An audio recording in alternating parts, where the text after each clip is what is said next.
আমাকে সবাই চেনেন জানেন, এবার আল্লাহর হস্তে দাঁড়িপাল্লায় ভোট করতে চাই।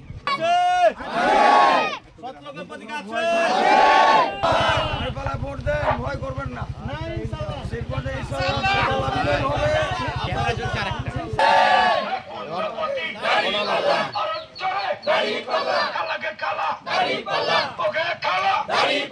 বিএনপি ভাইরা বলতেছেন তাদের এটা রাজনৈতিক প্রতিহিংসার মানসিকতা নিয়ে, এবং তাদের নিজেদের লোক ঝরে পড়ছে, এটা তো তারা দেখতে পাচ্ছে, কাজে বলতেই হবে তাদেরকে।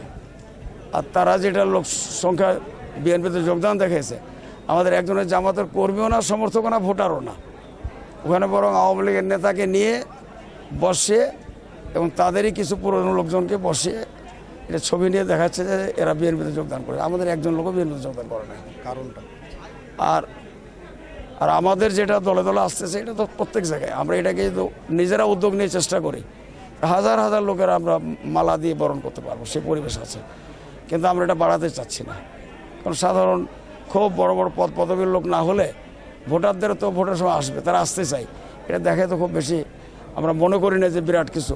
তবে অনেকেই ওয়ার্ড পর্যায়ের, ইউনিয়ন পর্যায়ের বিভিন্ন পদের নেতারাও আমাদের সাথে যোগ দিয়েছে তারা। আর এগুলো তো আপনারা সবাইকে চেনেন জানেন যারা যোগ দিয়েছে। আমরা আশা করছি সন্ত্রাস মুক্ত করেই বা মুক্ত থেকেই আমরা আমাদের ভোটদান করতে পারবো এবং সেখানে রেজাল্ট পর্যন্ত ভালো থাকবে আমরা আশা করছি। প্রথম হলো যেটা বিনোদপুরের বিশ্বনাথপুর বাখরুলিতে বাজারে, ওটা আসলে আমাদের প্রোগ্রাম শুরুই হয়নি, তার আগেই তারা তর্ক বিতর্ক করে আমাদের চেয়ার টেবিল ভেঙে দিয়েছিল। আমরা তাৎক্ষণিক বাইরে থেকে যে প্রতিবাদ করেছে, সভা করেছে, সবাই করে সবাই কথা বলেছে। এর মধ্যে প্রশাসন লোকজন এসেছেন, তারা আমাদের মামলা নিয়েছিলেন, কিন্তু আমরা শান্তির স্বার্থে আমরা এটা কার্যকর করে নাই এবং সেই প্রশাসনের মাধ্যমেই সেটা মিটমাট করে নেওয়া হয়েছে।